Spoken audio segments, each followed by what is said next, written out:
সুপ্রিয় দর্শক শ্রোতা, সবাইকে শুভেচ্ছা। আওয়ামী লীগের রাজধানী ঢাকা শহরে একেবারে মাঠের কর্মী একজন শামীম আওয়ামী লীগের মিছিলে যেতেন, আওয়ামী লীগের জন্য জীবন দেওয়ার শপথ যার ছিল, সেই শামীম 5ই আগস্টে একটা জীবন ঝুঁকিতে পড়েছিলেন। 5ই আগস্ট তাদের অ্যাসাইনমেন্ট ছিল শেখ হাসিনার জীবন রক্ষা করতে হবে। শামীমের মুখে বলবো, শুনবো এর পুরো বৃত্তান্ত। শামীম, আপনাকে শুভেচ্ছা। শামীম, আপনি বলেন তো 5 তারিখে 4 তারিখের ওই সময়গুলা আপনাদের সংগ্রামটা একটু আমাদেরকে বলেন তো। মূলত আমরা তো বলা যায় যে জুলাইয়ের যখন 17-18 তারিখের পরে যখন কারফিউ শুরু হয়, কারফিউ শুরু হওয়ার পর আমরা ঢাকা শহরে তো অগণিত কর্মী ছিলাম, কিন্তু আমরা আসলে অনেকটা বিভ্রান্তিতে পড়ে যাই। যে আমাদের মানে আমরা আশা করেছিলাম কর্মীরা যে আমরা নেতৃত্ব থেকে কোনো সুস্পষ্ট নির্দেশনা পাবো, যেটা আমরা 6-7 সালেও আমরা করেছিলাম। তো এরকম কোনো নির্দেশনা আমরা পাইনি। তারপর আমরা পেলাম একটা কি 4 তারিখে শেষ পর্যন্ত আমাদের স্থানীয় নেতারা বললেন যে আপনারা সবাই 10 নম্বরে আসেন, আমরা 10 নম্বরে এই নৈরাজ্যের বিরুদ্ধে একটা প্রতিবাদ সভা করবো এবং আমরা ওখানে অবস্থান নেব। 10 নম্বর মানে মিরপুর 10 নম্বর? মিরপুর 10 নম্বর গোলচক্কর, মেট্রো স্টেশনের ঠিক চারপাশে ওই নিচে। কোন নেতারা বললেন এটা? হ্যাঁ, তারপর ওখানে যাওয়ার পর আমরা ওখানে যখন সমাবেশে আসি, দুপুর 12টার পর থেকে তো মোটামুটি ওখানে লোকে লোকারণ্য হয়ে যায়, অনেকে আসে, আমরাও আসি। আসার পর মোটামুটি প্রতিবাদ সমাবেশ সফল হয় বলা যায়। এবং শেষ পর্যায়ে 4টার পর 5টার দিকে কাজীপাড়া এবং আপনার মিরপুর 14 নম্বর এবং এই মিরপুর 2 নম্বরে এই দিক থেকে কিছু আক্রমণের মুখোমুখি হয়। বিশেষ করে কাজীপাড়ার এই দিক থেকে এই বৈষম্য বিরোধী যারা নেতা ছিল, শিবির ছিল, জামাতের ছিল এবং হিজবুতি ছিল, এদের প্রত্যেকে বেশ কয়েকজনকে যারা আমরা বলা যায় যে সবসময় জামাত শিবিরের মিছিল এদেরকে আমরা দেখতাম, এরা ছিল সামনের অগ্রভাগে।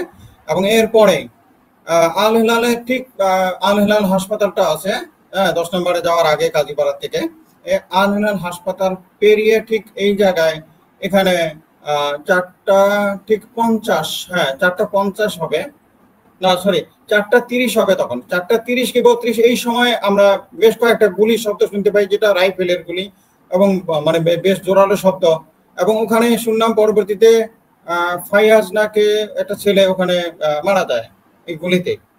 তারপর আমরা মোটামুটি ওখান থেকে ওই সময়ের পর থেকে আমাদের জমায়েত বিচ্ছিন্ন হয়ে যায় এবং এরপরে ওই স্থানের দখল তারা নেয়। এবং আমাদের এর আগে আমরা মোটামুটি ওখানে 20-22 জনের একটা কর্মী আমরা নিজেরা ঠিক করেছিলাম যে আমরা 5 তারিখ ভোরে গণভবনে যাব আমাদের নেত্রীর নিরাপত্তার প্রয়োজনে। এবং আমি মোহাম্মদপুরের পাভেল নামে একজন আছে, ও মোহাম্মদপুর এলাকার কর্মী, এবং পাভেলের সাথে যোগাযোগ করি এবং পাভেল বলে যে তারাও আসবে। কিন্তু আমরা এদিকে ভোরে ফজরের নামাজের পরেই কিন্তু আমি রওনা দেই।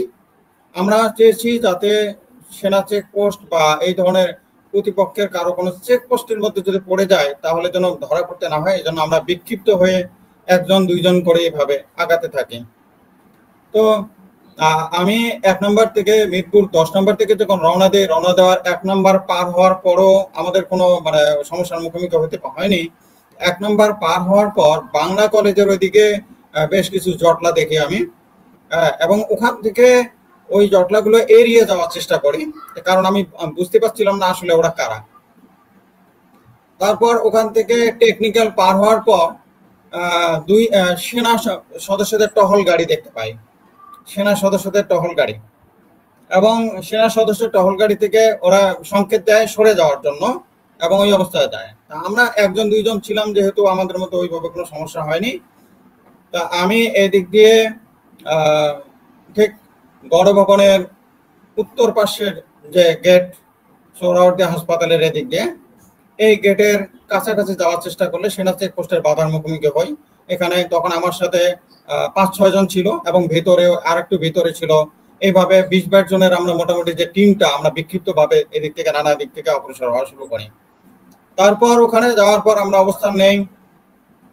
হালকা কলা রুটি এবং পানি ওখানে খেয়ে নাস্তা করি আর কি। ওখানে নাস্তা করার পর আমার মনে পড়ে ঠিক 11টার মানে 20, 25 বা 30 হবে আর কি, এরকম সময়। ইন্টারনেট নাই, কারোর সাথে ওইভাবে যোগাযোগ হচ্ছে না। হ্যাঁ, ফোন একটা শুধু বাটন ফোন নিয়ে গেছি আমি, কারণ অ্যান্ড্রয়েড ফোন নেইনি। বাটন ফোন নিয়ে গেছে, বাটন ফোনে দু একজনের সাথে যোগাযোগ করার চেষ্টা করি, কিন্তু কাউকে, মানে ফোন রিং হচ্ছিল কিন্তু কাউকে পাচ্ছিলাম না, মানে কেউ রিসিভ করছিল না, এরকম অবস্থা। আমাদের 20-22 জনের সেই দলটা ওখানে যাওয়ার পর এই ঠিক 11:30টার দিকে মিরপুর 1 গাবতলী টেকনিক্যালের এই দিক থেকে বেশ বড় সড়ো একটা মিছিল চলে আসে বৈষম্য বিরোধীর নামে। ওদের ব্যানার নিয়ে ওরা আসে এবং ওরা খুবই ডেসপারেট ছিল, যেটা আমি দেখেছি যে ওদেরকে কেউ ঠেকাতে পারছিল না, ওরা আসছিল এইভাবে। তো আমরা এই 20 জন মোটামুটি আমাদের সিদ্ধান্ত ছিল যে আমরা যে কোনো উপায়ে আমরা নেত্রীকে বাঁচানোর জন্য আমরা জীবন বাজি রাখবো, কিন্তু আমরা কোনোভাবে মানে আগাতে পারছিলাম না। চেকপোস্টে আমাদের ওইভাবে ঠিক আগে আটকায় রাখা হয়েছে সেনাবাহিনীদেরকে, সেনাবাহিনী আমাদেরকে কোনোভাবে আগাতে দিচ্ছিল না। কিন্তু আমরা দেখলাম ঠিক আমাদের ডান পাশের যে চেকপোস্টটা, এটা সরিয়ে দিয়ে এই বৈষম্য বিরোধীর মিছিলটা প্রবেশ করলো। চেকপোস্ট মানে ভেঙে দিয়ে, গুড়িয়ে দিয়ে তারা কি করলো, প্রবেশ করলো হুড়মুড় করে প্রবেশ করে। তারা কিন্তু একদম গণভবনের দেয়ালের সাথে গেল, এবং ডান পাশ থেকে একটা গ্রুপ এবং আমাদের বাম পাশ থেকে আরেকটা গ্রুপ, দুই গ্রুপের হাতে ছিল লাঠি। এই লাঠিগুলো গজারির লাঠি, এবং এরা প্রত্যেকের মাথায় কিন্তু পতাকা, জাতীয় পতাকা বাঁধা, এবং দু একজনের গলায় সম্ভবত আইডি কার্ড জাতীয় এই ধরনের কিছু আমার নজরে পড়েছিল।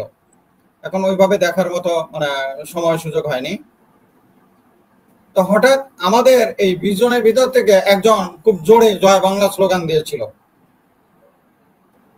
ওই জয় বাংলা স্লোগানকে লক্ষ্য করে তারা দুই দিক থেকে আমাদের আক্রমণ করে, এবং যাকে যেভাবে পায় সেভাবে পিটাতে থাকে। আমি রাস্তার মাঝখানে পড়ে যাই, আমার পা ভাঙে নেই, কিন্তু আমার মানে ডান পা থেতলে দেওয়া হয়েছে, মাংস যেন পায়ের থেকে বিচ্ছিন্ন হয়ে গেছে, এরকম অবস্থা, অসহনীয় যন্ত্রণা, কিন্তু আমার পাটা ভাঙেনি।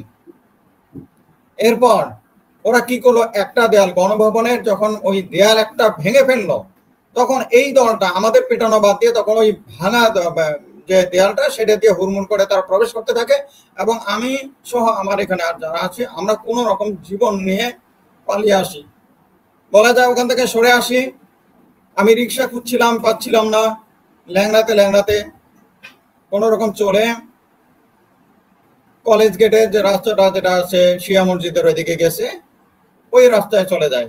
যাওয়ার পর ওখানে একটা রিক্সা পাই, সেই রিক্সা নিয়ে বসিলার ওইদিকে চলে যাই। আমি বসিলার এদিক থেকে তখন আমার চিন্তা হলো, আমার সাথে আর একজন ছিল, ওর সাথে চিন্তা হলো যে আমাকে যে ডাক্তারের কাছে নিতে হবে বা ডাক্তারের কাছে যাবো, এই চিন্তাটাও মাথায় নেই। আমার তখন চিন্তা হলো যে ধানমন্ডি 32 শত আক্রান্ত হতে যাচ্ছে, ওখানে আমরা যেতে পারি কিনা। রিক্সা ঘুরেলাম, রিক্সাওয়ালা চাচা বলবো, মামা বলবো, উনি একদম খুব ভালো মানুষ ছিলেন। উনি একটা টাকাও আমাদের কাছ থেকে দাবি করেন, উনিও বলছেন চলেন, আওয়ামী লীগ বাঁচলে আমরা বাঁচবো, শেখ হাসিনা বাঁচলে আমরা বাঁচবো, বঙ্গবন্ধু থাকলে আমরা থাকবো, এই বাংলাদেশ থাকবে। তখন রিক্সাওয়ালা কোনো টাকা নিয়ে সেও আমাদের একজন সহযোদ্ধা হয়ে 32 নম্বরের ওইদিকে গেলেও কিন্তু প্রবেশ করতে পারছিলাম না। লেকের পশ্চিম ধার দিয়ে যখন আমরা ওইদিকে প্রবেশ করার চেষ্টা করি, ওখানেও অনেক জটলাম। আমি দূর থেকে দেখছি বঙ্গবন্ধুর বাড়ি দাউ দাউ করে চলে উঠছে। আমরা এপাশে লেকের এই ধারে আমরা যারা ছিলাম সবাই শুধু দেখছে, কিছুই করার ছিল না। আমাদের এই ব্যর্থতা সারা জীবন পোড়াবে। তারপর আমি সেখান থেকে চলে আসি আমার গ্রামে।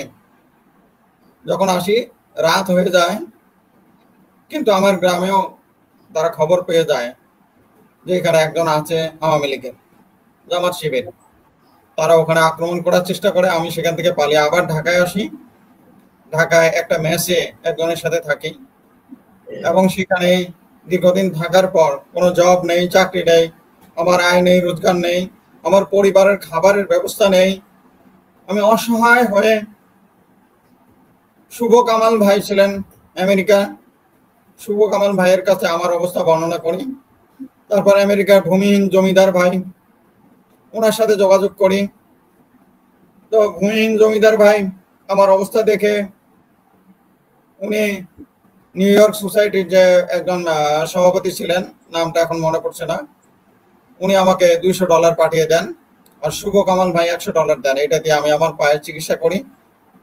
3 মাস চিকিৎসা এবং থেরাপি নিয়ে মোটামুটি আমার পাটা এখন একটা অবস্থা আছে, পা সুস্থ হয়েছে, আমি এখন আলহামদুলিল্লাহ সুস্থ হয়েছি। তবে এখনো আমরা যারা আছি ঢাকায়, অসংখ্য নেতাকর্মী আছে, আমরা একটা সুস্পষ্ট নির্দেশনা চাই যে আমাদের যদিও বলা হয়েছে প্রস্তুত থাকতে, হ্যাঁ আমরা প্রস্তুত আছি, আমরা ফিরবো, আওয়ামী লীগ ফিরবে, নেত্রী ফিরবেন, এই বাংলাদেশ আবারও সেই শকুনদের হাত থেকে রক্ষা পাবে। আমি আশা করি আমাদের বাংলাদেশ আমরাই আবার গড়ে তুলব ইনশাল্লাহ। জয় বাংলা, জয় বঙ্গবন্ধু, বাংলাদেশ চিরজীবী হোক, জয় তো শেখ হাসিনা।